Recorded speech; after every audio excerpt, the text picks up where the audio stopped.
Шинэ 7 хоногийн мэндүрэг үзэгчтэй Монголын мэдээллийн цагийн хөтөлбөрийн 5 гарагийн дугаараа эхэлж байна. Эхлээд та бүхэнд өнөөдөр үзүүлэх зарим мэдээний товчийг танилцуулъя. Манай улс өрсөлдөх чадвараараа дэлхийн 63 орноос сүүлээс 2 дугаар жагсжээ. Монгол улсыг нэг тойрог байхаар сонгуулийн хуулийн төслийг боловсруулжээ. Худалдааны төвүүдийн цагийн хуваарьт өөрчлөлт оруулах уу? Монгол хятадын үдсгэлийн яармгийг ирэх 9-р сард хөхөт болон Улаанцав хотод зохион байгуулах харууллаа. Америкийн нэгдсэн улсын ерөнхийлөгч Их Британи Умард Ирландын нэгдсэн хамт улсад төрийн ажил хийж байна. Эдгээр болон бусад мэдээний дэлгэрэнгүй та бүхэн өнөөдөр цагийн үрдээс үл авч үзээрэй. Эхний мэдээ танилцуулъя. Монгол улс өрсөлдөх чадвараараа дэлхийн 63 орноос Венесуэлийн өмнө буюу 62 дугаар байрч жагсжээ. Эдийн засаг, засаглал, бизнесийн орчин, дэд бүтэц гэсэн 4 үндсэн бүлгийн 235 шалгуур үзүүлэлтээр өрсөлдөх чадварыг тодорхойлдог байна. Монгол улсын өрсөлдөх чадвар 2015 оноос хойш 5 байраар ухарсан үзүүлэлттэй байна. Энэ жилийн хувьд 63 орноос дэд бүтцийн хөгжлөөр 62-т, бизнесийн байгууллагын ашигт ажиллагаагаар 61-т, засаглалын үр ашгаар 59-т, эдийн засгийн тамир тэнхээгээр 58-д эренблэгджээ. Үүнд нөлөөсөн гол хүчин зүйл нь ажил хөдлийн түвшин өссөн, эдийн засгаа төрөлжүүлж чадаагүй, олон улсын худалдаа хөрөнгө оруулалт өсөөгүй, үнийн өсөлт нөлөөсөн зэргийг нэрлэж байна. Улс орнуудын хувьд бол ерөнхийдөө яг шинжлэх ухаанд судалгаа шинжилгээ болон боловсрол технологийн дэвшил гэсэн ийм үзүүлэлтүүдээрээ сүүлийн үед их хөрөнгө оруулалт хийж байгаа улсууд өрсөлдөх чадвар бол огцом сайжирч байгаа, их сайжирч байгаа. Дээрээс нь эдийн засгийн үзүүлэлтүүдээр эдийн засгийн төрөлжилт сайтай улсууд бас их сайжирч байгаа гэсэн дүр зураг харагдаж байгаа. Цаашдаа гадаад үрийн иргэн төлөлт эдийн засгийн өсөлтөд эрсдэл учруулж болзошгүй. Удахгүй болох улсын хурлын сонгуул, улс төрийн тогтворгүй, бодлогын залгамж алдагдах эрсдлийг мөн дагуулж байна. Сонгуулийн жилд гадаадын хөрөнгө оруулалт буурч, засгийн газрын зардлаас хамаарсан үнийн өсөлт үүсч болзошгүйг судалгааны дүн мөн харууллаа. Өөрөөр хэлбэл засаглалын тогтворгүй хаалттай байдал нь өрсөлдөх чадварыг сулруулахад гол нөлөө үзүүлж байна. Институтийн тогтцоо хамгийн доогуур байгаа 5 орны нэгээр орсон байгаа. Энэ институтын тогтцоо дотроо болохоор яг нөгөө засгийн газрын бодлого шийдвэрийн ил тод байдал гэсэн үзүүлэлтээр хамгийн муу гэсэн 5 орны нэгээр орсон байгаа. Улсын зээлжих зэрэглэл МҮОН, төв банкны бодлого тааруу тэгээд ил тод засгийн газрын ил тод байдал, валютын ханшийн тогтворгүй байдал гэсэн юм үзүүлэлтүүд яг сул талд нь орсон байгаа. Дэлхийн улс орнуудын өрсөлдөх чадварын жагсаалтыг Сингапурт хэрэгүүлжээ. Тус улс байраа ахиулж нэгдүгээрт бичигдэхэд дэвшилтэт технологи, дэд бүтэц, мэрэгшсэн ажиллах хүчний хэрэгцээтэй байдал, цагаачлалын таатай хууль тогтоомж болон бизнес эрхлэх таатай нөхцөл чухал нөлөө үзүүлсэн байна. Жагсаалтын 2 дугаарт Хонконг орсон бол Америкийн нэгдсэн улс тэргүүлэх байр суурь алдаж 3 дугаарт бичигджээ. Улсын хурлдах Монгол-ардын намын бүлгийн өнөөдрийн хуралдаанаар улсын хурлын даргын захирамжаар байгуулсан ажлын багийн боловсруулсан сонгуулийн тухай хуулийг дэмжижээ. Хуулийн төсөлд Монгол улсыг нэг тойрог байхаар боловсруулсан байна. Олон тойрогоос бус нэг л тойрогоос сонгох сонгуулийн хуулийн төслийг боловсруулж улс төрийн нам бүртгэлийн байгууллагын төлөөлөл бүхий хэд хэдэн хэлэлцүүлгийг хийсэн байна. Хуулийн төслийг боловсруулсан ажлын хэсгийн өнөөдөр улсын хурлдах Монгол-ардын намын бүлэг танилцуулж дэмжлэг авлаа. За сонгуулийн тухай хууль өмнө нь 4 удаа өөрчлөгдөж, тус хуулиудын дагуу иргэд 7 удаа их хурлын 76 гишүүнийг сонгож байж. Гэхдээ улсын хурл өөрийг нь төлөөлөх гэхээсээ илүү улс төрийн намаас сонголт хийж байсан гэдэг дүгнэлтээр өөрчлөлт хийхээр ажлын хэсэг шинэ хуулийн төслийг боловсруулсан байна. За энэ ажлын хэсэгт улсын хурл судалдаа улс төрийн төлөөлөл бие даагч нарын 12 хүн ажилласан байна. Сонгуулийн хуулийг батлахдаа тухайн ирэх барьж байгаа намд ашигтай хуулиураа дандаа баталж ирсэн ийм практик ирсэн. Өнөөдрийг хүртэл. Цаашдаа бол одоо Монгол улсын ирэх ашигт Монголын ард түмэнд ашигтай хуулиур нь өнөөдөр юу байх вэ гэдэг энэ хуулиурыг ажлын хэсгээр ярилцсан. Сонгогч бол ирээд нэг л хүнийг дугуйлаа шүү дээ. Монгол ардын намаас нэг хүнийг дугуйлах уу, эсвэл ардсан намаас нэг хүнийг дугуйлах уу, бие даагчийг нэг хүн дугуйлах уу. Тэгэл хамгийн олон санал авснаар нь ирэмблэгдэл тэгээд Монгол улсад 76 морь одоо давхит яана гэсэн үг шүү дээ. Барианд орно гэсэн үг шүү дээ, тийм үү? Одоогийн энэ үйлчилж байгаа энэ нэгдмэл хууль гэдэг энэ 3 хуулийг нэгтгээд хийсэн хуулийг салгаа тусад нь шинэ хууль хийгээс өөр аргагүй байна. Дээр нь одоо ингээд тал тийшээгээ ингээд төсөв хөрөнгө ирээдүйн хөгжилтэй холбоотой асуудлыг датдаг. Энэ одоо хуваагдлыг Монгол улс нэгдмэл улс, тийм учраас үл энийг багасгах ёстой гэдэг энэ саналууд их гарсан учраас энэ төсөл орж ирж байгаа гэж би бол ойлгож байгаа. Мөн өнөөдөр бүлгийн хуралдаанаар үндсэн хуулийн цэцгийн гишүүнээр засгийн газрын хэрэглэх газрын дэд дарга баясгаланг томилох асуудлыг дэмжиж захиргааны ерөнхий хууль тавьсан ерөнхийлөгчийн хоргийг хүлээн авах боломжгүй гэж шийдвэрлэжээ. Орд газруудтай буюу байгалийн баялагтай холбоотой асуудал, хоёр дахь нь өмч хөвжөлттэй холбоотой асуудлаар гаргасан их хурлын шийдвэрийг хэрэгжүүлэх зорилгоор гаргасан засгийн газрын шийдвэрийг шүүх хянахгүй гэдэг ийм л байр суурьтай. Энэ байр суурин дээр өмнө нь бүлэг яг ингэж шийдсэн, эннийхээ дагуу өнөөдөр энэ байр суурин дээр байж хоргийг хүлээн авах боломжгүй юм а гэж шийдсэн. Хөрөнгө оруулалтыг олон тойрогт хуваадаг тогтолцоог халж Монгол улс нэг тойрог байх тогтолцоог бий болгохоор ийхүү шинэ хуулийн төслийг боловсруулжээ. За хуулийн төсөлд хилцүүлгүүдээс мөн ард иргэдээс ирсэн зарим саналыг тусгасан улсын хуралд өргөн барихад бэлэн болжээ. Хүнсүд аж ахуйн хөнгө үйлдвэрийн сайд улаан бүгд найрамд хятад улсад аль биесны аялал хийж байна. Аяллын хүрээнд 2 жил тутам зохион байгуулдаг Монгол хятадын үзүүллийн ярамгийг ирэх 9-р сард хөхөт тулан Улаанцаа хотод зохион байгуулахаар харилцан тохиролцлоо. Энэ удаагийн Монгол хятад Экспо 3-р арга хэмжээний үеэр үл энэ ноолуурын салбарын тогтвортой хөгжлийн олон улсын форумыг зохион байгуулахаар төлөвлөсөн байгаа. Энэ арга хэмжээнд бид нар онцгой ач холбогдол өгч байна. Монгол, Хятад хоёр улс бол одоо дэлхийн ноолуурын зах зээлийн 90% одоо эзэмшиж байдаг, хангаж байдаг ийм улс орнуудаа. Тийм учраас энэ салбарт хамтын ажиллагааг цааш нь улам өргөжүүлэх, бид хоорондоо өрсөлдөгчд биш, хамтарч дэлхийн зах зээлийг одоо үр дүнтэй ашиглахын төлөө одоо энэ форумын үйл ажиллагаа бас чиглэгдэнэ гэж бодож байгаа. Монгол улс Хятад улстай хамтран 2015 оноос хойш 2 жилд нэг удаа Монгол Хятадын Экспог зохион байгуулж ирсэн. Энэ жил их онцлогтой жил. Монгол Хятад хоёр орны дипломат харилцаа тогтсоны 70 жилийн ой болж байгаа учраас энэ удаагийн Монгол Хятадын Экспог Хөх хотод зохион байгуулахаас гадна өргөжүүлж Улаанцав хотод зохион байгуулахаар болоод байна. Энэ удаагийн экспод өргөцсөн хүндэт зочид болон үзэсгэлэнгийн арга хэмжээнд оролцох аж ахуйн нэгжийн тоо нэмэгдэж байна. Бид мөн энэхүү үзэсгэлэнт Монгол улсын төрийн дэд албан тушаалтан засгийн газрын гишүүдийг урих бөгөөд Япон, Төв Аз болон бусад орнуудаас сайдын түвшний удирдлагууд, Хятадд зугаа элчин сайдын яамны албан тушаалтнууд оролцох болно. Монгол улс бүгд найрамдах Хятад ард улсын хооронд иж бүрэн стратегийн түншлэлийн харилцааг хөгжүүлэх тухай хамтарсан тунхаглалд хоёр орны худалдаа эдийн засгийн хамтын ажиллагааг өргөжүүлэн хөгжүүлэх, худалдааны хэмжээг жилээс жилд нэмэгдүүлэх, 2020 он гэхэд 10 тэрбум Америк долларт хүргэх зорилтыг дэвшүүлсэн. Энэ хүрээнд Монгол Хятадын үзэсгэлэн ярамгийг зохион байгуулж байхаар тогтжээ.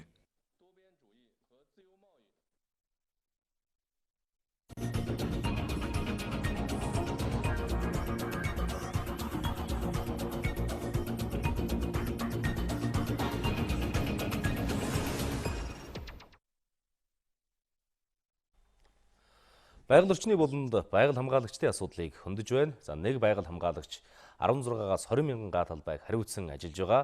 Энэ нь нэг хүнд хэтэрхий ахадсан талбай учраас тэдний ачаал байх ёстой хэмжээнээс 3 дахин хэтэрсэн тухай мэдээлэл байна. Ороо мэндүргийн аваараа. Ороо мэндүргээ. Тэгэхээр бодит нөхцөл байдал дээр нь яг ямар асуудал тулгараад байгаа юм? Эндээс тэгэхээр ер нь бол яг байгаль хамгаалагчдын хувьд бол олон асуудал бэрхшээл байгаа. За үнийг багтсан тодорхой хэмжээгээрээс шийдэх шатны ажил дээр бол анхаарал хандуулах хэрэгтэй гэдэг энэ мэдээлэл өгж байгаа. Тэгэхээр яг өнөөдрийн байдлаар бол нэг байдлаар улсын одоо байцаагчийн хэрэгтэй 184 одоо байцаагч бол одоо ажиллаж байгаа. За дэлгэцээс зарим одоо мэдээллийг үзэгчтэй хүргэе. Тэгэхээр нэг байгаль хамгаалагчийн хариуцсан ажиллаж байгаа талбай хэмжээг үзэгч та бол харж байна. Тэгэхээр өндөр уулын бүсэд бол 100 мянган га, за ойд хэрийн бүсэд бол 120 мянган га, тал хэрийн бүсэд нэг 500 мянган га, за мөн цөлөрхөг хэрийн бүсэд нэг 600 мянган га бол тухайн нэг байцаагчд бол одоо яг ноогдож байгаа. Тэгэхээр энэ бол одоо нэг байцаагчийн хувьд бол 3 дахин одоо агтсан энэ ажлыг бол одоо өнөөдрийн байдлаар бол үүрч байгаа гэдэг энэ мэдээлэл өгж байна. За харин яг нийслэлийн хэмжээнд ажиллаж байгаа байцаагчдын яриаг одоо үргэе. Байгаль орчны хамгаалахад ой ус биш. Одоо хог хаягдал маш их хэмжээгээр гардаг болсон. Энэ дээр бол одоо бидний эрх үүрэг бол хөрөхгүй байна. Энэ бол өндөр бэрхшээл гэж би өвдөө ойлгож байгаа. Иргэн болгон экологийн боловсролтой болмоор байна. Экологийн боловсрол маань гэхээр буруугаар битээ ойлгоорой. Нэг боловсролтой байцаагч биш. Экологийн боловсрол гэдэг нь иргэн бүр экологч байх хэрэгтэй. Одоо иргэн та эх орон сэтгэлтэй байя. Хариуцлагатай хандъя.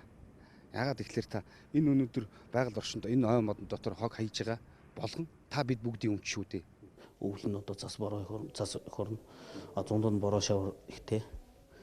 Энэ нөхцөлд бол яг уулаар явхад бол бас машин дэрэг техникийн жоон тутгалтай гэсэн. Газар олголтыг өгч чинь тийм үү. Тэгэхээр чинь газар олголт болохоор ойн саналгаа усныхаа саналуу хүмүүс маань их газар олголтыг өгч чинь газар алд маань газар олголт өгдөг. Тэр хог навшаа өргөд буцаагаад өгөл аваавчдаг байх хэрэгтэй байна. Ил задгаа галт төлөхгүй байх хэрэгтэй байна. Газар дээр хүн өөрийнхөө ширтгэн дээр галт төлдөг үстэ. Тэгэхээр ч одоо ингээ сайхан ногоон зүлгэн дээр ирж буучгаад л одоо галаа төлнө. За тэгэхээр байгаль хамгаалагчдын хувьд бол хамгийн нэн чухал асуудал тэдний нийгмийн асуудал ба тэр дундаа цалин хөөцний асуудлыг бол энд бол хөндөх нь зөв болов. За үргэлжлүүлэн бас зарим мэдээллийг хүргэх. Монгол улсын хэмжээнд бол 1048 байгаль хамгаалагч бол ажиллах шаардлагатай гэсэн энэ тоо байна. За үүнээс одоо яг өнөөдрийн байдлаар бол 842 байгаль хамгаалагч бол ажиллаж байгаа. Тэгэхээр 206 байгаль хамгаалагч бол дутагдaltaй байгаа гэдэг энэ тоог бол албаныхан бол хэлж байна. За дараагийн график дээрээс бид үзэгч та бүхэнд цалин хөөцний хангамж юу нь ямар түвшинд байгааг одоо тодорхой өргөе. Тэгэхээр цалин хөөцний үнэлэмжийн хувьд бол сард яг өнөөдрийн байдлаар бол 412 мянган төгрөгийг бол нэг байгаль хамгаалагч бол одоо авч байгаа. Тэгэхээр энэ бол ханаач хөрөлцөхгүй маш одоо жилийн дөрвөн үйлдвэрлэлд бол одоо маш гүн хэцүү нөхцөлд бол эдгээр байгаль хамгаалагчид маань ажиллаж байгаа. Тэгэхээр цалингийг бол шатлаар нэмэгдүүлэх энэ тогтоолын төслийг бол одоо засгийн газарт бол хөргүүлж байгаа гэдэг бол байгаль орчин аялал жуулчлалын яамнаас бол хэлж байна. Тэгэхээр бол шатлаар нэмэгдүүлэх юм бол нэг 500-аас 650 мянган төгрөгөөр одоо цалин авах боломжтой гэдэг. Тэгэхээр энэ бол ТЗ 4, ТЗ 3, за ТЗ 6 гэсэн энэ шатлаар бол одоо байгаль хамгаалагчийн цалинг бол нэмэгдүүлэх тогтоолын төслийг бол засгийн газарт бол хөргүүлсэн гэдэг энэ албаны тайлбар байгаа. Ер нь одоо энэ байгаль хамгаалагчдын нийгмийн асуудлыг цаашдаа хэрхэн яаж анхаарах ёстой, яаж нэмэгдүүлэх ёстой, нөхцөл байдлыг яаж сайжруулах ёстой гэдгийг бид албаны хүмүүсээс тодруулсныг одоо хүргье. Германы сэргээн босголтын банкны санхүүжилттэй ийм төсөл хэрэгждэг байгаа. Энэ төслийн хүрээнд бол байгаль хамгаалагчдын хувцас хэрэглэл, галаас хамгаалах хувцас, өвөл зууны иж бүрэн хувцас, тэрнээс гадна мотоцикл, унлагын асуудлуудыг бас хөрөнгө оруулалтаар шийдсэн байгаа. Цалин нь бол маш бага байгаа нь бол тэдний нийгмийн асуудлыг шийдвэрлэх хүндрэлтэй байгаа. Нөгөө талаас бол байгаль хамгаалагчдыг бол сумын засаг дарга томилж байгаа. Сумын засаг дарга бол байгалийн хамгаалалт тухай хуулиараа бол байгаль хамгаалагчийг бол хувцас хэрэгслээр хангах, унлага мориор хангах юм үүрэгтэй. Гэвч одоо сумын төсөв хангалтгүй байдаг. Байгаль хамгаалагчдыг одоо унлага хэрэгслээр хангаж чаддаггүй. Байгаль хамгаалагч өөрсдийнхөө одоо мотоциклаар одоо өөрсдөө одоо бензин шатхуунаа хийж ингээд хяналтын үйл ажиллагаанд бол оролцдог байгаа. За хүрээлэн буй орчны эсрэг гэмт хэрэгтээ одоо эдрүүлэхийн хувьд бол байгаль хамгаалагчдын оролцоо бол хамгийн чухал байгаа. Тухайлбал 2016 онд бол 75, за мөн 2017 онд 120, 2018 онд 193 хэргийг бол шүүхээр бол шийдвэрлсэн байна. Тэгэхээр энэ шүүхээр шийдвэрлсэн хэрэгүүд дээр бол байгаль хамгаалагчдын одоо оролцоо, тухайн одоо гэмт хэргийг илрүүлэх, тухайн байгаль орчноо хамгаалж байгаа энэ үйлсд бол тэдний хувь оролцоо бол хамгийн чухлаар яригдж байгаа. Гисэн хэдиж нийгмийн асуудал бол одоо хүртэл хүнд ба. За дээрэс нь одоо яг тухайн иргэд байгаль орчинд аялж байгаа иргэдийн хувьд ч гэсэндээ ер нь давхар одоо сайн дурын байгаль хамгаалагч учраас энэ чиглэл дээр одоо тухайн байгаль хамгаалагчтай хамтран ажиллах энэ нөхцөлийг бас иргэд маань өөрсдөө бүрдүүлэх хэрэгтэй. Байгаль дээр хогоо аяхгүй байх, байгалаа хамгаалах, модоогоос хөтлөхгүй байх гэх энэ чиглэл дээр иргэн бүрийн оролцоо бол хамгийн чухал юм. Цаашдаа энэ дэж байгаль хамгаалагчдын нийгмийн асуудал дээр бас илүү анхаарах цаг болсон гэдэг нь бол өнөөдрийн энэ нөхцөл байдлаас бол харагдаж байгаа. Тэгэхээр өнөөдрийн байгаль орчны болонд бид яг энэ чиглэлийн асуудлыг бол хөндөж илүү цаашдаа бас дэлгэрэнгүй сурвалжуудыг бид цуурлаар бас хүрэх болно. За. Байгаль орчны болон анх 2 5 хүн төрглээ. Дараагийн мэдээ танилцуулъя. Чех улсаас манай улсад энэ 6 дугаар сарын 19-нд 4 дахь ирэх юм байна. Пракотын амьтны хүрээлэнгээс авч ирэх 4 дахийг эхлээд тал хэр газар тасгаж, говийн тусгай хамгаалалттай газар нутагт нутагшуулна. Говийн тусгай хамгаалалттай газар нутагт дахин сүрэг 230 гаруй болоод байна. Үүний өмнө Чех улсын Пракотын амьтны хүрээлэнгээс тах авч ирч Монгол тахийн нуруунд тавьж байсан юм. Одоогийн байдлаар манай улсад тустай нуруу, тахийн тал, хомын тал гэсэн 3 газар тахийн сүрэг 60 унгаар бүл нэмж нийт 600 гаруй тоо толгой болоод байгаа юм байна. Өнөөдрөөс эхэлж нийслэлийн төр захиргааны байгууллагуудын ажлын цагийг 8-аас 17 цаг болгон өөрчиллөө. Мөн сургууль цэцэрлэгүүд амарч байна. Ингэснээр хотын замын хөдөлгөөний ачаал мэдэгдэхүйс багслаа. Харин хичээл сургууль ордог намрын улирал замын хөдөлгөөний ачаал эргээд эрс нэмэгддэг. Тиймээс ирэх намраас нийслэлийн худалдаа үйлчилгээний байгууллагуудын цагийн хуваарьт өөрчлөлт оруулах хэсэг асуудлыг хэлцэж эхэлжээ. Үүнтэй холбогдуулан бид дараах сурвалжилгыг бэлтгэлээ. Замын хөдөлгөөний ачааллыг бууруулах хувилбаруудын нэг нь томоохон худалдааны цахууд зуны цагт өглөө эрт онгойж төр хувийн хвшлийн байгууллагын ажилд харахаас өмнө хаах боломжтой. Мөн өвлийн уйлралд нэг биш 2 өдөр амрах зэрэг аргууд бий. Жишээлбэл бүгд найрамд Хятад ард улсын томоохон худалдааны төвүүд 7 хоногт 5-аас 6 өдөр өглөө 4-өөс 14 цаг хүртэл ажилдаг. Ингэснээр авто замын ачааллыг бууруулж иргэдийн хэрэгцээ шаардлагыг хангадаг байна. Цагийн хуваарийн өөрчлөлтийн тухайд манай худалдаа эрхлэгчид өөр байр суурьтай байна. 2 өдөр захыг амраана гэдэг бол нэг тийм хүмүүсний яах л бол олон хүнээс судалгаа авч иж олон хүнээс судалгааны үндсэн дээр л явах. Түүнээс нэг 8-ачны бодлоор тэрийг болгоомж гэж байхгүй. Өглөө одоо гадны улсын жишгээр 7-8 гээд онгойл яах вэ? Болно шүү дээ. Тэгвэл сайн шүү дээ. Тэр бас боломжгүй гэдгүүд энэ чинь бараа таваараа зарахын тулд ажиллаж байгаа болохоор зэрэг би боломжгүй л байх гэж бодчих. 2 өдөр амруулуу би бол тэрийг боломжгүй гэж бодож байна. Яг тэгэхээр чинь анх нөгөөд нэг дарамтуул зачин ганцаараа ноёлж ирсэн шүү дээ. Одоо болохоор бидний өсөлтөгч айгүй олон болсон. Бид нэр ганцхан өдөр амрахаар айгүй хэцүү. Гадагшаа гарна тэгээд нэг өдөр өнгөрч. Нэг өдөр нь бас амармаа санагдаад байна. Уг нь 2 өдөр амардаг. Хуучин нарантуул хойно огтоо тэгж амардаг гэсэн шүү дээ. 2 өдөр амардаг гэсэн шүү дээ. Орой яг ажил одоо хаах үед зэрэгцэж ер нь баг хаадаг шүү дээ өвлийн цагаар бол. Тэгэхээр наан нь одоо 1 цагийн өмнө ч юм уу 2 цагийн өмнө хаавал яг. Тэгвэл өгөн зүгээр байхгүй юу? Нөгөө талаас зарим худалдаа үйлчилгээний байгууллагууд төрийн байгууллагын ажил эхлэхээс өмнө онгойдог байх хэрэгтэй гэж иргэд үзэж байна. Олон нийт хартдаг ийм газрууд нь сөөлжж онгойвол арай дээр юм шиг санагддаг. Үйлчилгээний байгууллагуудыг дагаад банк нь өглөө эрт онгойчих юм бол амар байгаа байхгүй юу? Өглөө эрт ардмын өглөө эртэл үйлчлүүлнэ шүү дээ. Тийм учраас өглөө 12 хүрэхгүйгээр наан онгойгоо үйлчлүүлээ. Яг өдөөс хойш ер нь үйлчлүүлэх хүн ховор болдог шүү. Банкч бай ямар ч үйлчлэлийн газар. Өглөө эрт онгойгоод арай 5 цаг таадаг ч юм уу тийм байх юм бол илүү боломжтой. Тооны том захуудыг бол өглөөний 4 цагт ингээ ажиллаа хийвлэх сайн байна. Зуны үйлрэл бол тийм. Одоо өглөө үйлрэлдээ бол яг хөө тэгээд үйл ажилтнууд журмаараа ажиллаад. Үйлчилгээний байгууллагуудын цагийн хуваарийг өөрчлөх талаар нийслэлээс ажлын хэсэг гарч судалгаа явуулж эхэлжээ. Ирэх намар ачаалал эхлэхээс өмнө цагийн хуваарийг сөөлжиж, ачааллыг бууруулах төлөвлөгөө гаргана гэсэн юм. Томоохон захуудыг худалдааны төвүүдийг төрийн албан агчдын ажил эхлэх цагтаа зөрүүлэх ч юм уу, тардаг цаг ирмэн зөрүүлэх ч юм уу. Ингэснээр бол наацхан замын хөдөлгөөний ачаалал буурах, нөгөө талаас иргэдийн бухимдал одоо багасгах юм боломжтой гэж харж байгаа. Энэ чиглэлээр холбогдох байгууллагууд нь судалгаа хийж ажиллаж байгаа. Манайд сүүлийн үед хувийн аж ахуйн нэгж байгууллагууд цагийн хуваарьтай уян хатан өөрчлөлтийг хийж эхэлсэн сайн жишээ байгаа юм а. Тухайлбал өглөө 8 цагт ажилдаа ирсэн хүн 17 цагт тарж, 10 цагт ирсэн хүн 19 цагт тарж байна. Үүнээс харуул хувийн хвшлэх нийтээрээ хотын замын ачааллыг бууруулахад хувь нэмэр оруулах боломж байна. Тэгвэл дэлхийн бусад улс орон үйлчилгээний байгууллагуудын цагийн хуваарийг авто замын ачаалттай уялдуулан зохицуулсан сайн жишээ олон байна. Бид олон улсын туршлагаа судлах зорилгоор хөлийн чандах сурвалжлагчдаасаа мэдээлэл авлаа. Бүгд найрамдах Солонгос улсын Сөүл хот бусад улс орнуудтай харьцуулахад зам тээврийн түгжирлийн асуудлыг бол харьцангуй сайн шийдэж өгсөн улсуудын нэгт бол зүй ёсоор орд юм а. Хурдны зам, нийтийн тээвэр, метроны асуудлыг бол маш сайн шийдэж өгсөн юм. Иргэдийн хувьд хувийн дэрэгтэй ч гэсэн ажилдаа ирж уцахтаа бол нийтийн тээврийг илүү сонгон үйлчлүүлдэг. Бүгд найрамдах Солонгос улсын төрийн байгууллагууд бол манай улстай адилхан өглөөний 9-өөс оройн 18 цаг хүртэл ажилдаг. Харин худалдаа үйлчилгээний газрууд нь бол дунджаар оройн 23 цаг хүртэл ажилдаг юм а. Мэдээж өглөө ажил эхлэх орой ажил таарах үед бол замын төвчл бол тодорхой хэмжээгээр үүсдэг. За энэ үед бол хувийн таксины жолооч нар сайн дураараа цагтаа хийж бол төвчлөлттэй хэсгийг бол зохицуулалт хийдэг байна.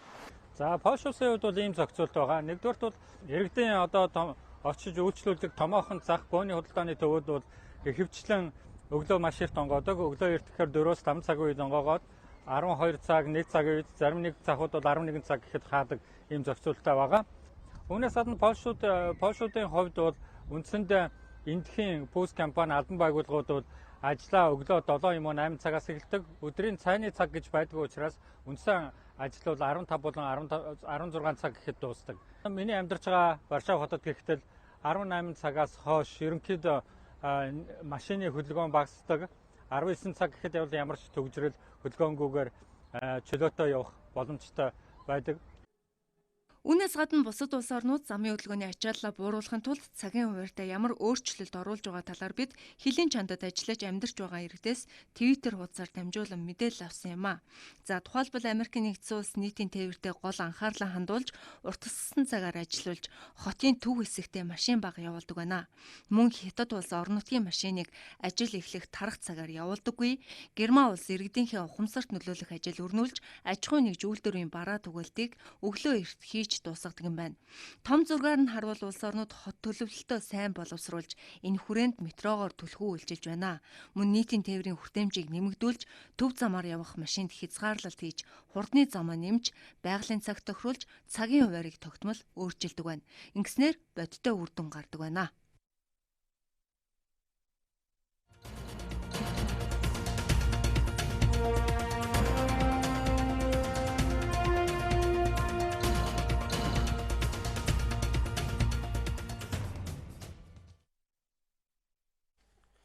Аялал жуулчлалын улирал эхэлж байгаатай холбогдуулан цагийн урд хөтөлбөр эко аялал сэдвийг хөндөж байна. Эко аялал гэдэг байгаль орчин, хүн, эдийн засаг гэсэн 3 үндсэн тулгууртай. Тиймээс бид эко аяллын суурь болсон жуулчдын хандлагыг тэр дундаа дотоодын жуулчдыг өнөөдөр сурвалжллаа. Үзэгч та аяллаар явахдаа 20 литрээр савлсан ус авч явбал 500 мл хэмжээтэй 40 ширхэг хуванцар сав байгаль таягдахаас сэргийлнэ. Өөрөөр хэлбэл эко аялах эхний алхам таны сонголтоос шалтгаална гэсэн үг. Мөн хог хаягдлаа цуглуулж зориултын цэгт хаяж хэвших нь эко аялагчийн эхний үүрэг юм а. Альва одоо жуулчид бол өөрийн гэсэн авч авсан хүнс болон бусад одоо зүйлийг бол байгаль орчинд ил задгаа ямар ч хараа хяналтгүй хаях. За зарим тохиолдолд бол шатаах, тэрнээс бол төмөр гарах гэсэн энэ асуудал бол үүсэж байна. 100 бүр нийслэлийн 300-аас 400 мянган иргэн амарч зугаалахаар хөдөө явдаг. Гэхдээ орон нутагт очичоод заавал лифтэн цай, кофе уух албагүй. Тухайн нутагт амьдардаг иргэдийн амжиргааг дэмжсэн эдийн засгийн хувьд өгөөжтэй худалдан авалт хийх нь чухал. Өөрөөр хэлбэл тухайн нутагт үйлдвэрлэдэг гар урлал, нутгийн уламжлалт хүнсийг хэрэглэснээр эко аялал жуулчлалыг дэмжиж байгаа хэлбэр юм а. Манайх эх оронч худалдан авалт гэж яриад байгаа. Монголын аялал жуулчлалын холбоо энийг маш ихээр дэмжиж байгаа байхгүй. Жишээлбэл аймаг орон нутгууд байгаа тохиолдолд тэр заавалчгүй тэр лифтэн цай уух биш. Тухайн аймгийнх нь хэрэглэж байгаа тэр бүтээгдэхүүн цагаан эдэ цайг нь авч хэрэглэл тэрэнд нь тэр мөнгө нь өөрөө бусдын дэмжлэг бий болж явах тэрний төлөө дандаа ухамсартай худалдан авалтууд гэдэг зүйл. Эко аялагчийн бас нэг чухал хандлага бол тухайн ард түмний соёл уламжлалыг хүндэтгэж илүү олон мэдээлэл цуглуулж гэрэл зургаар баримтжуулж соёлын өвийг хамгаалахад оролцох явдал. Тэр хүндэтгэл гэдэг нь зүгээр л би одоо хүндэтгэж гинүү гэдэг биш. Илүү их тэрний тухай ойлголттой болж орон нутгийн домог түүх уул усны тухай сайн яриа сайн авч хүмүүсүүдийг бий болгож түүнийг нь ёс заншлуудыг нь орчин цагт ингэж нийлүүлэх тэг журмыг бий. Дэлхийн нийт аялагчдын 74% нь эко аялахыг хүсдэг. Гэхдээ эко аяллыг хөгжүүлэхэд дэд бүтцийн хөгжил зохион байгуулалт, эдийн засгийн хөшүүрэг хэрэгтэй. Тухайлбал замын дагуу зориултын ариун цэврийн байгууламж, авто зогсоол, амрах цэг байдаггүйгээд манад шийдэх шаардлагатай олон асуудал хүлээж байдаг. Хогийг одоо бид нар энэ төвдөө ангилах аймаг орон нутгийн сумуудад тэрнийхээ дагуу одоо буцаагаад энэ бүх төрлийн энэ хогийн зүйлүүдийг ангилгааныхын дагуу янз бүрийн урамшууллуудыг бий болгодог. Магадгүй одоо ийм бензин колонкуудыг ашиглах хэрэгтэй л дээ. Бензин колонкууд чинь байрлаад явж байгаа учраас бензин колонкуудын дэргэд хог одоо ангилгааны магадгүй цэгүүдийг байрлаад тэгээд тэр одоо хогоо тушаагаад буцаагаад тодорхой хэмжээний өнгөлт юм авдаг ч юм уу тэрэнд нь гарч байгаа мөнгөний зарцуулдаг ч юм уу ийм эдийн засгийн аргуудыг бас давхар оруулах хэрэгтэй. Өдөр тутмын амьдрал нь стресстэй, эдийн засгийн хувьд дарамт ихтэй хүмүүс эко аялах боломжгүй гэж судлаачид үздэг юм байна.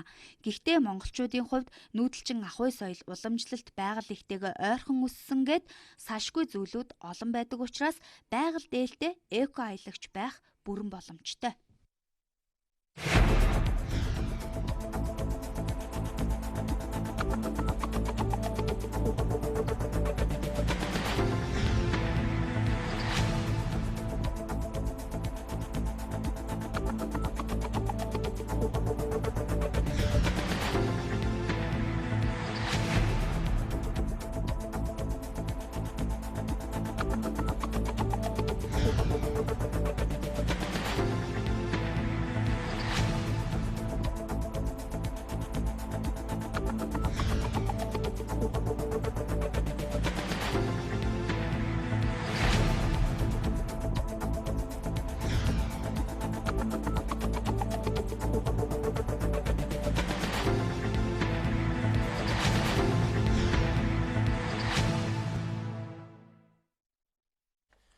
Өнөөдрөөс хотын төвөөр оюутан цагдаа эргүүлд гарч эхэлж байна. Гадны жуулчдын аюулгүй байдлыг хамгаалах, мөн иргэдийг гэмтэргээс урьдчилан сэргийлэхэд оюутнууд цагдаа нартай хамтарч ажиллах юм байна.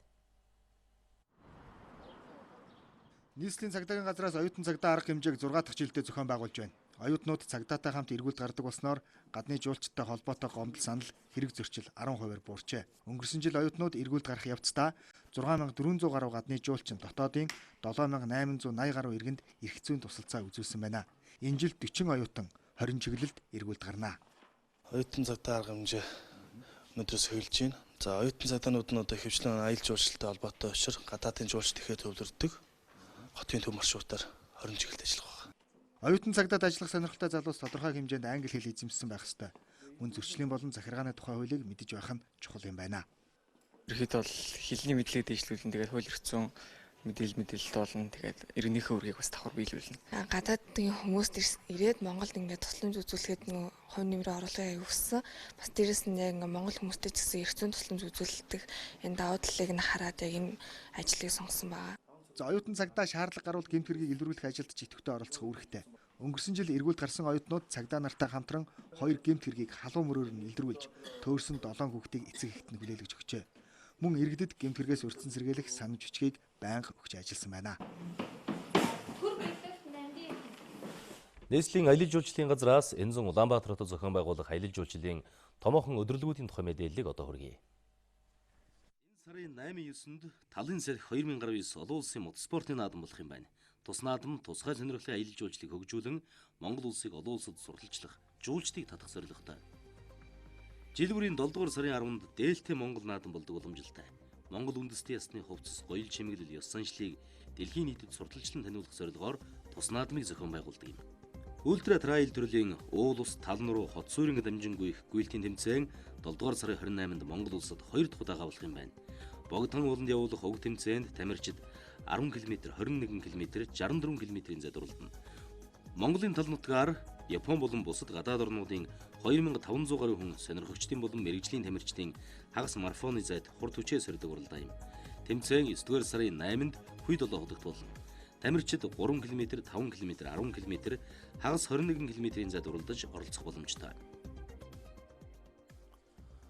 Монголын үндэсний олон нийтийн радио телевиз 25 дарын эсрэг бүрэн хэмжээний уран сайхны кино бүтээхээр уран бүтээлчдтэй гэрээ байгууллаа. Уг киног найруулагч Сэнгид Орж зохиолч Эрдэнэт нартай хамтран бүтээх юм байна.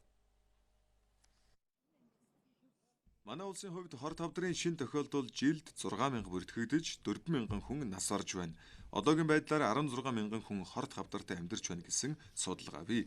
Энэ тоог бууруулахад иргэдийн эрүүл мэндийн боловсролыг дээшлүүлж бодит байдлыг харуулсан кино бүтээх нь үр дүнтэй гэж үзэж байна.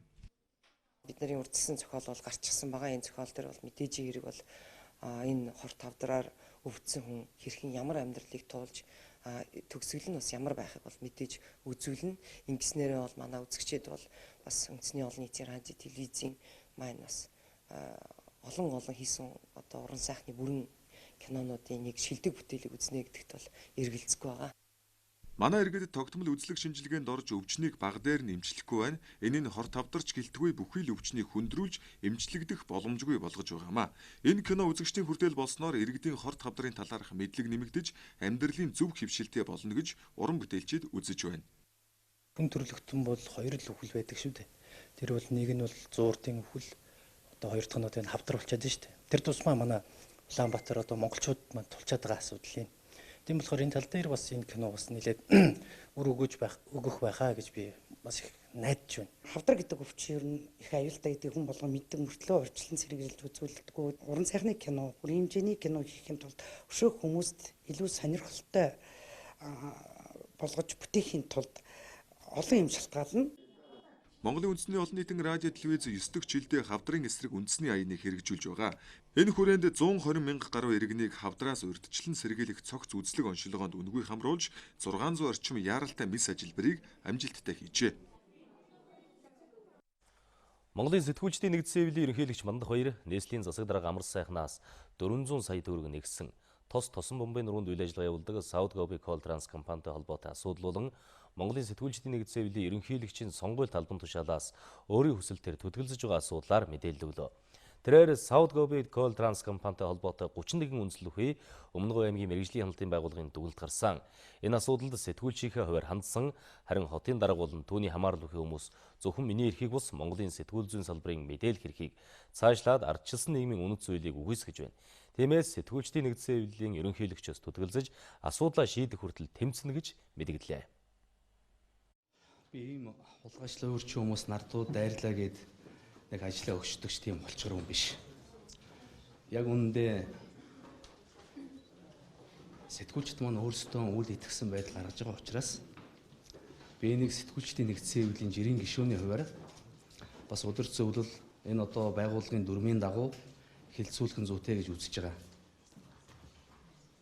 Би сэтгүүлчдийн нэгдсэн хэвлэлийн ерөнхийлөгч байгаагаараа шудраг ёстой тэмцэж чадахгүй байгаа юм бол би энэ албан тушаалд байгаагаараа их нутгаа хамгаалах эрхгүй болж байгаа юм бол надад энэ албан тушаал хэрэггүй.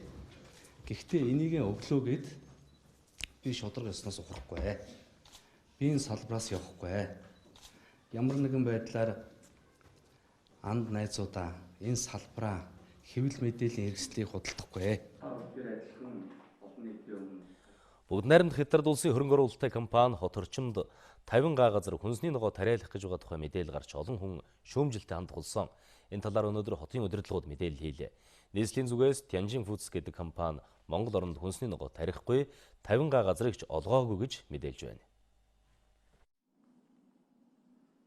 Манай улс хүнсний ногооныхоо хэрэгцээг бүрэн хангаж чадахгүй байна. Тиймээс бүгд найрамдагтад ард улсын засгийн газартай манай засгийн газрын зүгээс хүнсний ногооны хэрэглээг хүртээмжийг нэмэгдүүлэх талаар ярилцсан. Энэ яриа хэлэлцээрийн дагуу засгийн газраас нийслэлийн удирдлагуудад чиглэл өгж бүгд найрамдагтад ард улсын Tianjin Foods компанитай хамтарч ажиллах ямар боломж байгааг судал гэсэн үүргийг өгсөн. Гэтэл үүнийг мошгон говьлж нийгэмд ташаа мэдээлэл засагдах болсныг хотын удирдлагууд хэлж байна.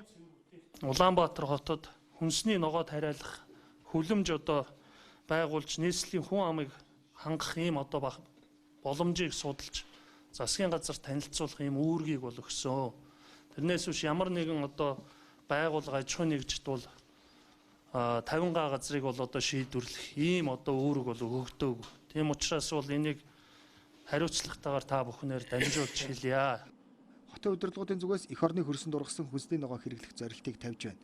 100 намарт хүнсний ногооныхоо хэрэглээг манай улс 80 орчим хувьтай хангадаг. Харин үлдсэн хугацаанд гаднаас ногоо худалдаж авч байна. Улсын хэмжээнд 89 га талбайд хүлэмжийн аж ахуй эрхэлж байгаагаас 10 гаруй нь өвлийн хүлэмж юм. За өөрөөр хэлбэл бид өвлөө улиралд хүнсэндээ шинэ ургацын ногоо хэрэглэх боломж хомсоо гаймаа. Хальсан хөлөмж бол зуны хөлөмжийг болвол дэмжлэг болгож үзүүлдэг. 2012-оос 15 онд бол их хэмжээний бондуудаас бол манай хөлөмжийн үйл ажиллагаа эрхлэгчдийн бол бондуудаас дэмжлэг авсан байдаг. Манай улс жилд 20 сая долларыг гаднаас хүнсний ногоо худалдаж авахд зарцуулдаг. Гайлын мэдээгээр 40 мянган тонн хүнсний ногоо импортлж байна гэсэн судалгаа гарчээ. Хүлэмжийн аж ахуй эрхлэгчдийн тооцоолоор 40 га талбайд өвлийн хүлэмж байгуулчвал бид гаднаас ногоо худалдаж авахгүй. Харин ч хүнсний ногоо экспортлох боломжгүй гэж үзэж байгаа юм аа. Эсэлтийн ерөнхий шалгалт улс орон даяар энэ сарын 17-оос 20-ны өдрүүдэд явагдана. Энэ дагуу эсэлтийн ерөнхий шалгалт зохион байгуулах шалгалтын төвүүдийг эцэслэн тогтоожээ. Нийслэлд шалгалтын 10 төв ажиллах бол орон нутаг тус бүрд 1 төв ажиллах юм байна. За Улаанбаатар хотод байгаа 10 төвд 2, 24, 28, 45, 48, 52, 84 дугаар сургууль болон Монголын үндэсний их сургууль зохион байгуулахаар төлөвлөжээ. Өмнөх оны төгсөгчид 5 болон 23 дугаар сургуулиудад эсэлтийн ерөнхий шалгалтаа өгөх юм байна. Мөн орон нутагт шалгалт авах сургуулиудын товч гарсан Аранхай аймагт Хүмүүн цогцлбор сургуульд, Баяуулгийн аймагт 3 дугаар сургуульд, Баянгор аймагт Номгон цогцлбор сургуульд, Дархан аймагт Оюуны Ирээдүй, Дундгой аймагт Эрдмийн далай цогцлбор сургуульд, Завханд Монгол Улсын их сургуулийн харьяа эдийн засгийн сургуульд, Орхон аймагт 4 дугаар сургуульд, Хөвсгөл аймагт Ирээдүй 21 дугаар зүүн сургуульд, Багнуур дүүрэгт Гүн галуутай цогцлбор сургуульд өгвөл бусад аймагуудад аймгийн төвийн 1 дугаар сургуульд эсэлтийн ерөнхий шалгалт өгөх тов гарчээ.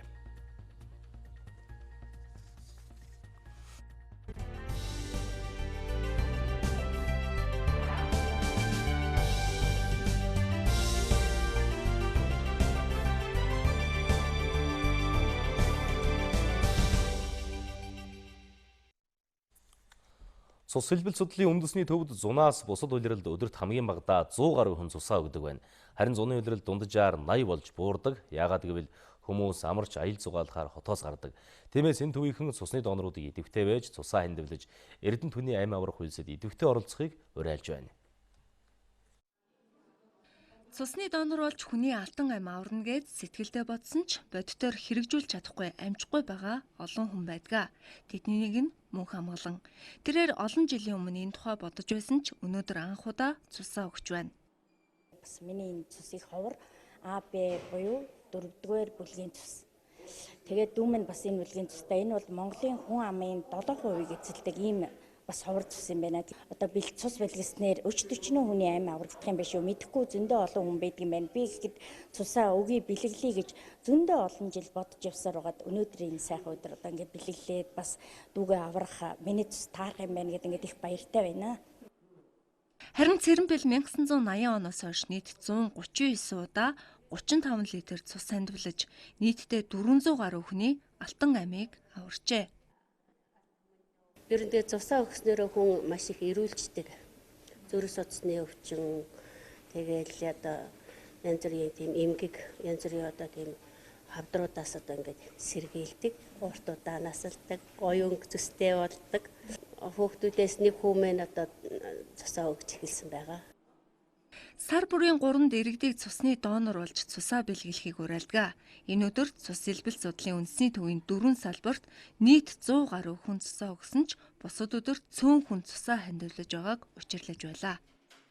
За үйлдвэр одоо албан газрууд маань ихэнх нь бас нэг хүмүүсээ ихэнх нь амраагаад хөдөө орон нутагт амрах одоо ийм үйл ажиллагаа явуулагдчихдаг. Тэгэхээр энэ одоо үйл ажиллагаа эрсдлийг бид нар бол урьдчилан тооцчихдаг. Тэгэхээр удаан хугацаагаар одоо хадгалж болдог бүтээгдэхүүнээ бид нар жилийн эхнээс эхсүүлээл одоо нөөцөө бүрдүүлээд энэ зуны одоо нөөцийг одоо багасгах үед нь хэрэглэх зорилтын нөөцөө бүрдүүлж байдаг.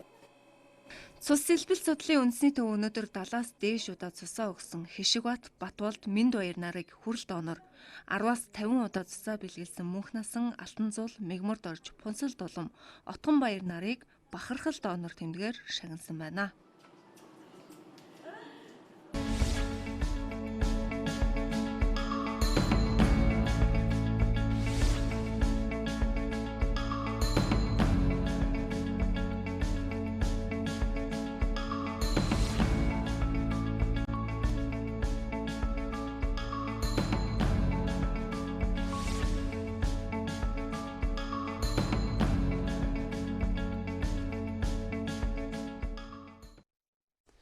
Хөвсгөл аймгийн сурагчдын дунд их хорон болон хотгойд нутгийн тухай мэдлэгийг шалгах ирээдүйн эзэд тэмцээнийг жил бүр зохион байгуулдаг.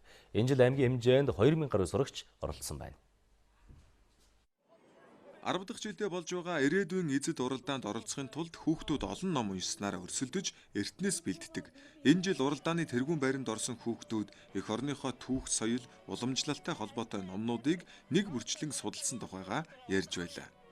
Би одоо ном уншиж ингэж энэ Хөвсгөл аймгийн тухай мэдээллийн 2-р байранд орсон учраас хүүхдүүдэд ном уншиж байгаарай. Ер нь нөгөө Хөвсгөл аймгийн тийм богон чулууншөө Хөвсгөл аймгийн талаарх мэдээллийг илүү авах гэдэг тийм асуулт өгдөг. Тэгээд бас өвөөгийнхэн тусламжтай бас интернетийн тусламжтай бас хариулсан. Энэ төрлийн тэмцээн уралдааныг тогтмол явуулж байх нь хүүхдүүдийн мэдлэг чадварыг хөгжүүлэхэд тустай. Ялангуяа төгсөг ангийнхны хувьд мэрэгжлээ зөв сонгоход нь суур мэдлэг чухал үүрэгтэй байдаг. Улсын хурлын гишүүн эрчим хүчний сайд Даваа Сүрэн Хөвсгөл аймгийн төгсөг ангийн сурагчдад мэрэгжлээ зөв сонгоход юун дээр анхаарах хэрэгтэй тухай зөвлөгөө мэдээлэл өглөө. Энэ удаа мэрэгжлээ сонгож байгаа ерхий боловсролын сургуулаа төгсөж байгаа. Ерхий шалгалтаа өгч байгаа төгсгөнгийн хүүхдүүдтэй би уулзаж зөвлөгөө гэж юун дээр түшиж одоо мэрэгжлээ сонгох ёстой юм. Тэр бүгд дээр нь одоо бас өөрийнхөө бодлоос хуваалцлаа. Энэ жил Хөвсгөл аймгийн хэмжээнд 700 гаруй сурагч ерөнхий боловсролын сургуулийг төгсөж байна. Улаанбаатар хотод зүүн хойд Азийн залуучууд энх тайван аюулгүй байдал сэдэвт олон улсын зөвлөгөө эхэллээ. Дэлхийн хүн амын 5 хүн тутмын нэг нь залуус байдаг. Тиймээс энх тайван аюулгүй байдлыг залуучуудын оролцоонд тулгуурлах нь оновчтой алхам гэж Дэгдсэн үндэсний байгууллагаас үзэж байна. Залуучууд нэгдэн өөрийн цахим маяг буюу фэйсбүүкээр энх тайван аюулгүй байдлын тухай зөв хандлагыг түгээх, мэдээлэл солилцох гол хэрэгсэл болгох боломжтой гэж байна. Энэ санаачлагыг Дэгдсэн үндэсний байгууллагаас дэмжиж байгаач илэрхийллээ. Монгол улсад анхудаага инх тайван аюулгүй байдал залуучуудын зөвлөгөөн болж байгаа нь цагийн улсын ажил гэж харж байна. Тэр дундаа Монгол улс өөрөө манлайлагчаар оролцож байгаад талархаж байна. Энэ асуудал залуус дуу хоолойгоо нэгтгэж инх тайванчаар ирээдүйд аюулгүй байдлыг бий болгох нь тэдний эрхэм зорилго байх ёстой. Үүндээ ч тууштай байх нь чухал юм аа. Энэ шин технологиг чинь инхийн зорилгоор ашиглах маш их хязгааргүй боломж байгаа байхгүй. Тэрийг тэгээ ерөөсөө гүйцэд бид нар одоохондоо ашиглаж сураагүй байна. Гүйцэд ашиглаж эхлэечгүй байна шүү дээ. Залуу хүний оюун ухааныг шинжлэх, судлах тэр аналитик чадварыг дэмжиж яах нь Монгол төрийн дэлхийн хүн төрөлхтний бас өөрийнх нь үүрэг байхгүй. Энэ удаагийн зөвлөгөөнд бүгд найрамдахад ард улс, бүгд найрамдах Солонгос улс, Япон, Монгол зэрэг зүүн хойд Азийн бүс нутгийн улс орнууд болон Австрали, Малайз, Финланд улсын төр засгийн иргэний нийгэм залуучуудын байгууллагууд оролцож байна. Тэд 2 өдрийн турш инх тайван аюулгүй байдлын сэдвээр ярилцах юм аа. Их Хурсын баяраар Аранга аймгийн зарим суманд алдартай 2 дугаар одон авч байгаа залуу ээжүүдээ алдаршуулж, сумынхаа нийт ээжүүдийг соёлын төвд хүлээн авч баярлуулсан байна. За шилдэг сурагч багчууд ч мөн энэ үеэр бэлгээ гардлаа. Аранга аймгийн цэцэрлэг Эрдэнэ мандал хайрхан Батсангал сумын ээжүүд цуглаж хамтдаа баярлалаа. Энэ үеэр 4 суманд нийт 4000 орчим ээж цуглаж 60 гаруй залуу ээж алдартай 2 дугаар одонгоо гардан авлаа. 2 дугаар одоо манайх нэг хүү 4 охинтой цугаараад цуглаад тэгээд сайхан болж байна. Эхчүүд цуглаад азтан тодруулаад ингээд баяр тэмдэглэж явах их онцлогтой гэж үзэж байна. 12 хүүхэд гартаа. Тэгээ 9 байгаа. Хамгийн бага отхон хүүхэд одон авцаа. Баяр сайхан болж байна. Аранга аймаг энэ онд хүүхэд эмэгтэйчүүдийг хүчирхийллээс хамгаалах байр болон 150 хүүхдийн кино театрыг ашиглалтанд оруулсан гэж аймгийн засаг дарга хэлж байлаа. Хүүхдийн баярыг тохиолдуулж Аранга аймгийн зүүн 8 сумын сургуулиуд автомашинтай болсон байна. 680 хүүхдийн сургууль баригдаж байна. За 4 суманд бол жирэмсэн ээжүүдийн жирэмсний өмнөх болон дараах амрах байрыг бас тогтчулж өгч барьж өгч энэ жил энэ Батсангал суманд нэгийг барин 2 суман дээр жишээлбэл шинэ эмнэлэг барьж байна. Хүүхдийн баярыг тохиолдуулж Аранга аймгийн зүүн 8 сумын сургуулиуд автомашинтай болж байна.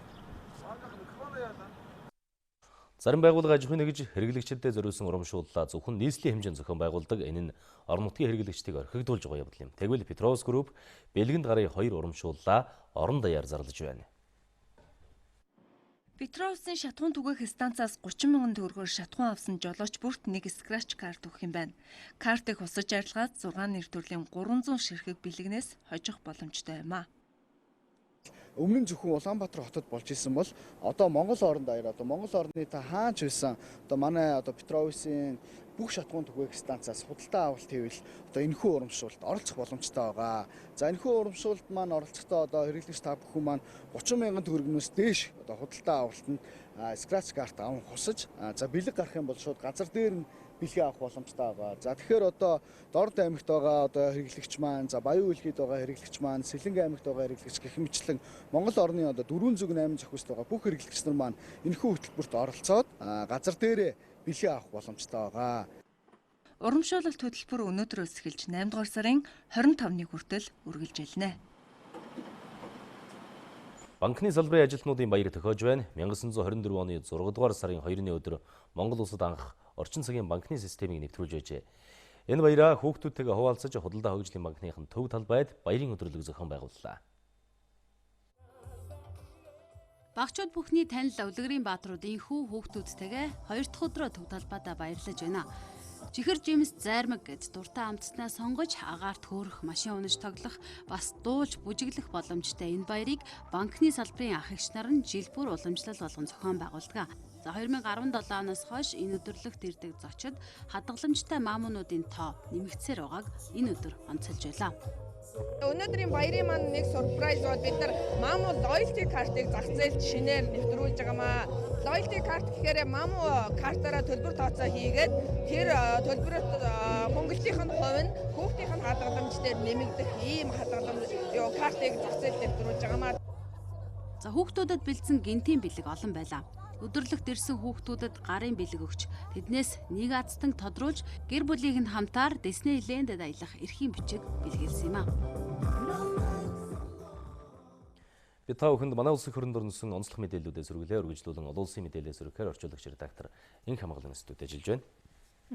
Өнөөдөр олон улсын хувьд Америк нэгдсэн улсын ерөнхийлөгч Дональд Трампын Британд хийж байгаа төрийн альчилтаа холбоотой мэдээлэл хамгийн гол анхаарал татж байна. Мэдээлэл эхлээд үзэгчтэй үзүүлье. За Америк нэгдсэн улсын төрийн тэргүүн Их Британи, Номерт Ирландын нэгдсэн вант улсын хатан хаан 2 дугаар Элизабетигийн урилгаар бас айлчилж байна. За түүний айлчлал орон нутгийн цагаар өглөөний 11 цагт, заран Улаанбаатарын цагаар 20 цагт бас эхэлснийг бас олон улсын хэвлэлүүд онцолж байна. За түүний Air Force 1 хүлэг Stansted нисдэг онгоцны буудалд газарсан даруйда нисдэг тэргээр Букингемийн ортны дараа газарсан юм. За цагаан орны тэргүүн болоод тэргүүн адагтай нарыг хатан хаан болон ханхүү Чарльз нар угт авсан юм а.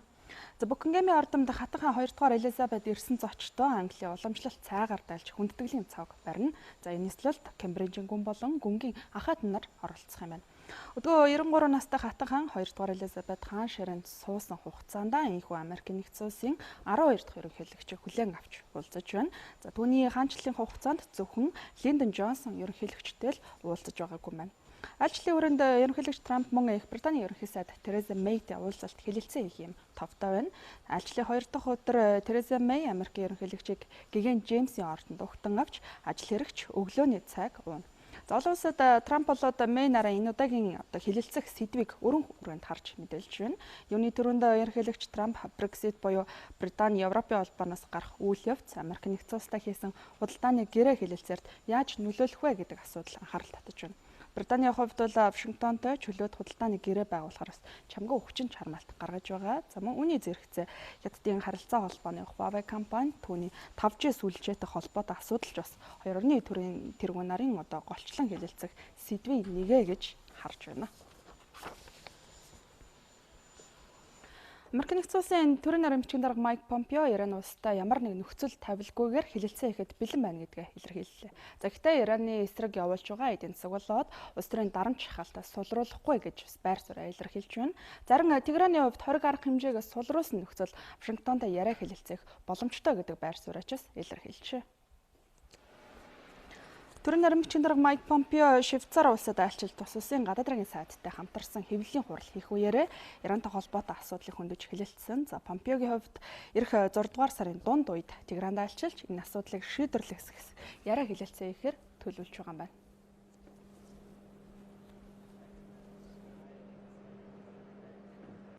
Ирантай харилцаа нь муудсан энэ үед бид асуудлыг яриа хэлэлцээний аргаар шийдвэрлэхэд бэлэн байна. Гэхдээ Ираны дотоод болон гадаад бодлогод явуулж байгаа үйл ажиллагааны арга хэлбэрийг өөрчлөх тал дээр Вашингтон хүчин чармаалтаа орхихгүй.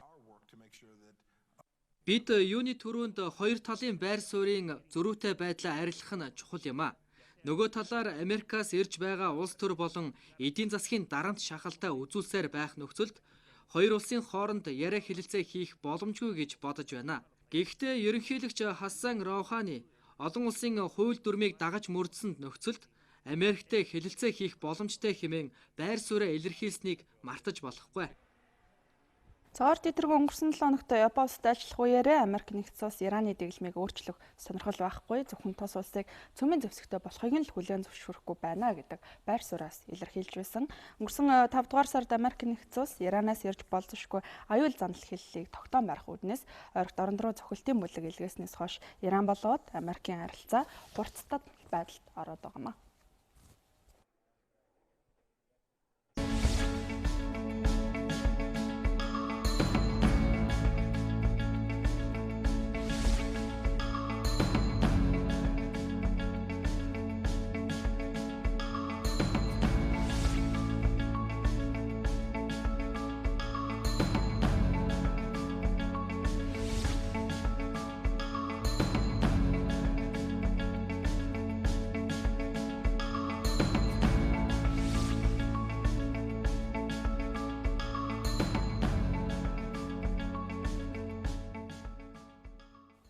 Америкийн нэгдсэн улсын батлан хамгаалахын сайдын үүрэг гүйцэтгэгч Патрик Шанахан тус улсын бүх найрамдах солонгос улсад айлчилж бас тус улсын батлан хамгаалахын сайд Чон Юн Дунгтай бас хоёр улсын харилцаа болоод батлан хамгаалахын салбарын хамгийн гол асуудлыг бас хэлэлцлээ. За мөн энэ уулзалтын үеэр Солонгосын цөмийн хөтөлбөрийг бас голчлон хэлэлцжээ гэж олон улсын эрэлтүүдэд онцолж байна.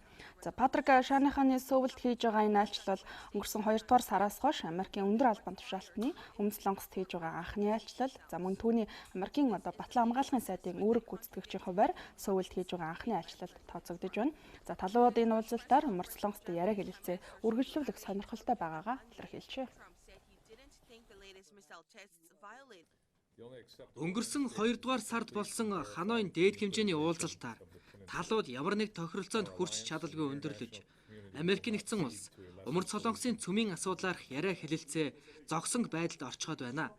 Энэ асуудлыг Умард Солонгостой дипломат шугамар дамжуулан үргэлжлүүлнэ гэж найдаж байна. Хоёр талын батлан хамгаалахын сайд нарын энэ уулзалт бол цаг үеэ олсон гарц шийдлийг эрэлхийлсэн уулзалт болж байна гэж би харж байна. Энэ уулзалтаар Солонгосын хойгийг цөмийн зэвсэггүй бүс болгох асуудлаар Пиньянтай яриа хэлэлцээ үргэлжлүүлэх нөхцөлийг бүрдүүлэх асуудлыг голчлон хэлэлцлээ. Солонгосын ерөнхийлөгч хоёр тал хоорондоо итгэлцлийг бий болгохын тулд Солонгос тогтоосон хоргийг зөөлрүүлэхийг зөвлөж байна. За гэхдээ Америкийн нэгдсэн улсын засаг захиргаа Солонгос цөмийн зэвсгээс ангижрах бодиттой алхмууд хийх хүртэл хоргийг хадгална гэсэн байр суурьнд бат зогсож байгааг онцолж байна. За Патрик Шанаханы хувьд бол Америкийн нэгдсэн улсын энэ байр суурийг Сөүлд дахин илэрхийлэх үүднээс энэ айлчлалыг хийлээ гэж дүгнэж байна. За ерөнхийлөгч Трампын хувьд энэ сарын сүүлээр Японы Осака хотод явуулах эх хор бүлгийн дээд хэмжээний уулзалтанд оролцох хүрээндээ Солонгост төрийн айлчлал хийх гэж байна. За Америкийн эдгээр айлчлалууд Солонгосын хойгийг цөмийн зэвсэггүй болгох Вашингтон Пиняны хэлэлцээ явц муутай байгаатай холбоот болов гэж ажиглагчид олон улсын хүрээнд харж байна. Зөвхөн бид өнөөдөр олон улсын хүрээнд хамгийн гол анхаарал татж байгаа мэдээллүүдээс танилцууллаа. Хэрхэн үзэгчтэй олон улсын мэдээг орчуулагч редактор Инх хамглан та бүхэнд хүргэлээ. За үргэлжлүүлэн спортын мэдээ хүргэхээр сэтгүүлч Сонин Баяр студид ажиллаж байна. За өнөөдөр ямар мэдээллүүдийг үзэгчдэд онцолж өргөх хэрэгэлтэв? За баярлалаа. Үзэгчдэд орой минь хүргэе. За юуны түрүүнд манай улс оронд болсон тэмцээн уралдааныхаа мэдээлэлс үзэгчдэд томилж үзүүлье. За сагсан бөмбөгийн 3 эсрэг 3 төрлийн 18 хүртэлх насны дэлхийн аврах шалгуур оруулах тэмцээн Монгол улсад болж байна. За багийн спортын төрлөөр анх удаа манай улсад болж байгаа гэдгээр онцлогтой энэ тэмцээний нээлт ёслолоос манай сурвалжлах баг дараах сурвалжлагыг бэлтгэсэн байна. Монголын 3/3 сагсан бөмбөгийн холбоо төв дэлхийн чанартай 3 томоохон тэмцээний эрхийг эх орондоо хүлээн авсан байна. За өнгөрсөн амралтын өдрүүдэд 23 хүртэлх насны тамирчдын үндэстнүүдийн лигийн тэмцээн манай улсад болсон. За тэгвэл өнөөдөр 18 хүртэлх насны тамирчдын дэлхийн аврах шалгаруулах тэмцээн эхэллээ. Дэлхийн аврах шалгаруулах тэмцээний шилдэг багууд ирэх 5 дахь өдөр тодорхой юм. За мөн FIBA 3/3 Улаанбаатар дэлхийн Гран-при тэмцээнийг зохион байгуулах эрхийг мөн эх орондоо хүлээн авсан байна. За энэ тэмцээн бол ирэх амралтын өдрүүдэд буюу энэ сарын 8-9-ний өдрүүдэд болно. За үндсэндээ өсвөр үе залуучууд, насанд хүрэгчид гэсэн 3 насны ангиллын тэмцээнийг манай улс эх орондоо хүлээн авсан юм. За эдгээр тэмцээнд оролцохоор нийтдээ 43 орны 500 гаруй тамирчид манай улсад ирсэн байна. Монгол улсад анх удаага ирж байна. Сайхан ор юм. Маргааш тэмцээний хамгийн ихний тоглолтоо хийн. Монголд ирэхээс өмнө 7 хоногийн туршид бэлтгэл сургуулалтаа маш сайн хийсэн учраас манай баг тэмцээний туршид өөрсдөө итгэлтэй байгаа. Монголын баг тамирчдыг 3/3 төрлөөр сүүлийн жилүүдэд маш сайн болсон гэж дуулсан. Танай тамирчдтай өрсөлдөх өдрөө тэсэн ядан хүлээж байна. Манай баг нь болохоор Беларусь, Латв, Гүрж, Америк гэсэн 3 улстай, 4 улстай нэг зоон орсон байгаа. Тэгээд Америк мэдээж Америк хамгийн том өрсөлдөгч байгаа. Тэгээд Латв маань болохоор 3/3 төрөл дээрээ бас дэлхийн топ 5 багтдаг тийм баг байгаа. Нутагтаа болж байгаа тэмцээч гэсэн үзэгчд монголчууд минь өөрсдөө ирж үзэхлээр сэтгэл зүйн давуу тал бас байгаа хаа гэж бодож байна. Монголын охидын шигшээ баг өнөөдөр хэсгийн эхний тоглолтоо Филиппиний багтай хийлээ. Харин хөвгүүдийн шигшээ баг хэсгийн эхний тоглолтоо Латвийн шигшээ багтай маргааш хийнэ. Олон улсын сагсан бөмбөгийн холбооноос зохион байгуулж байгаа дэлхийн аврах шалгаруулах тэмцээнийг дэлхийн 160 гаруй оронд шууд дамжуулан үзүүлж байгаа юм. За үзэгч та бүхэндээ үргэлжлүүлээд манай улс оронд болсон тэмцээн уралдааных мэдээлэл сүргэе. Монголын Олимпийн холбооны түүхт 60 жил энэ онд тохиож байгаа. За өнөөдөр тус холбооны хамт олон ойн хүрээнд хийж байгаа ажлуудаа тайлгнасан байна. Монголын хөлбөмбөгийн холбоо сүүлийн 2 жилийн хугацаанд хийсэн өөрчлөлт шинжилэлүүдэд хамтран ажиллагч байгууллагуудтай танилцууллаа. Ойн хүрээнд хөлбөмбөгийн холбооноос бүтэц бүрэлдэхүүний шинжилэлт хийснээс гадна хилцүүдийн уялдаа холбоог сайжруулж дотоод засал хийсэн байна. Мөн Монголын хөлбөмбөгийн спортын түүхэн дурсгалд эд зүйлсийг музей хэлбэрээр байршуулан олонд хэл болгожээ. Ялангуяа нүүрээ угаасан гэмээр бүх дотоод гадна маш олон зөвшлөлт хийсэн. Сая та бүхэн анзаарсан баг те. Манай одоо нэг давхрын одоо нээлтийн өрөө маань бол ийм сайхан болсон байгаа. Орчинтой тогтлог орчинтой хувцсны өрнөдөө бүгдийг шинжилсэн. Дээрээс манай бүх хэлцүүд бол нийт ор цугласан гэдгээр болгоо үнэхээр давуу талтай болсон. Холбооны өнгө төрхийн хувьд бол баг Азтай бол нийт орохоор тийм сайхан болсон.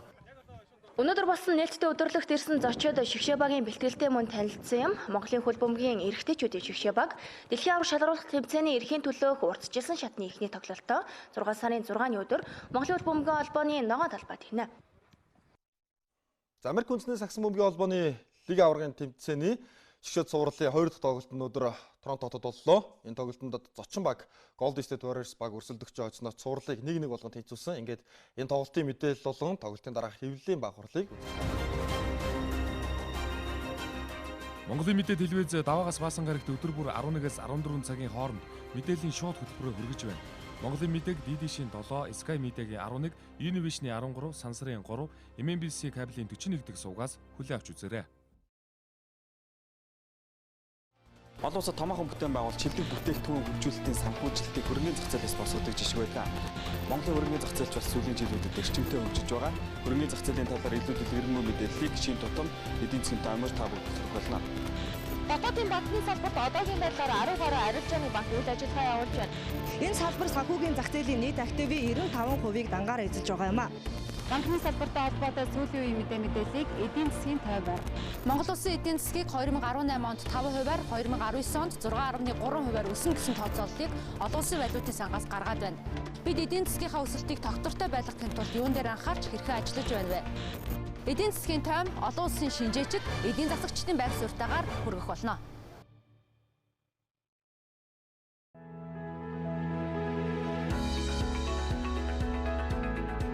Монголын мэдээ телевизийн орон нутгийн мэдээ хөтөлбөр Монгол орны 21 аймагаас өөрийн тусгай сурвалжлагч нарийнхаа газар дээрээс нь бэлтгэсэн мэдээллийг бодиттой шуурхаагаар үзэгч та бүхэнд хүргэх болно. Анхангаа аймаг дахь сэтгүүлч анх манлай. Монголын мэдээд сурвалжлагч Саран Чимэг. Монголын мэдээ сувгийн сурвалжлагч Наран Цэцэг. 2017 оны Монгол улсын шилдэг аймаг Өмнөг аймагаас Дархуул аймаг дахь сурвалжлагч буян шиг мэдээлж байна. Улсын хөгжил сумаас сумын хөгжил багаас эхэлнэ. Говьалтай аймгийн 18 сум 2 тосгон 84 багийн ард иргэдийн аж амьдрал Цагийн мэдээллийг 200 га талбайг нь хашаажуулж 22 хуудгийг гаргахнэ. Онцлог үйл явдлын мэдээллийг бэлтгэн өргөнэ. Орон нутгийн мэдээ хөтөлбөрийг үзэгч та бүхэн даваа суваг баасан гаргуудын 19 цаг 40 минутаас хүлээн авч үзээрэй. Монголын мэдээ телевизийн тойм тайлбар хөтөлбөр 2017 оны 3 дугаар сарын 25-наас нэвтрэж эхэлсэн. Хөтөлбөрөө даваагаас баасан гарагт 18 цагаас үзэгч танд шууд хүрч байна. Тухайн өдөр их оронд болоод олон улсад өрнөсөн үйл явдлуудаас олонний анхаарлыг татсан онцлог 3-5 үйл явдлын эргэн тойронд тоймчид мэдээллийг бэлтгэн хүргэж байна. Үйл явдал хэрхэн өрнөв? Үүнтэй холбоотойгоор өмнө нь юу болж өнгөрсөн? Ирээдүйд хэрхэн өрнөх хандлагатай байна вэ гэдгийг тоймчид олон талаас нь анализ хийж үзэгчдэд дүгнэлт хийх боломжийг олгосон бүтэн 1 цагийн хөтөлбөрийг өдөр бүр алгасахгүй хүргэлээ. Дараагийн шигшээ зурлын 2 тоглолт Golden State Warriors багийн Oracle Arena толно. Үзэгч та бүхэндээ өнөөдөр манай улс оронд үнэлгээ дахин тулсан онцлог тэмцээн оролдооны мэдээлэлс төлөвлөлөө. Спортын мэдээг сонин баяр та бүхэнд хүргэлээ. Хөтөлбөрийн төгсгөлд орой өдрүүдийн нийт нутгийн цаг агарын мэдээ танилцуулъя.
Эрхэм үзэгчдээ бид таагийн цагийн урд мэдээллийн хөтөлбөрийн даваа гарагийн дугаар хүргэлээ. Та бүхний шинэ 7 хоногийн ажил үйлсэд амжилт хүсье.